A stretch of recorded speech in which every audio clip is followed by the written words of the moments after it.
По поводу национальной библиотеки, я был студентом, конечно, пользовался национальной библиотекой, тогда библиотека имени Ленина называлась. Любой студент, мне кажется, на эту библиотеку посещает и до сих пор. Во-первых, это знание дает, да, ведь за знаниями идут в библиотеку.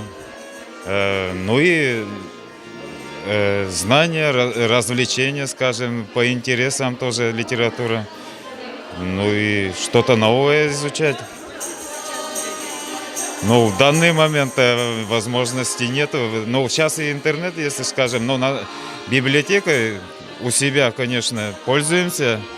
Но так как я в селе живу, я не могу в национальную библиотеку ездить, поэтому я у себя в Алнашек, конечно, библиотекой пользуюсь.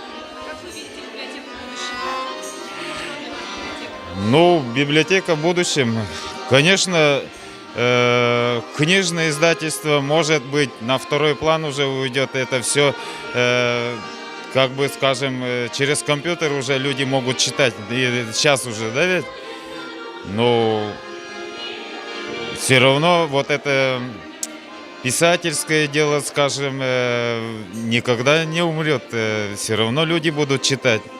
Или в бумажном носителе, или электронном носителе, но все равно люди будут читать.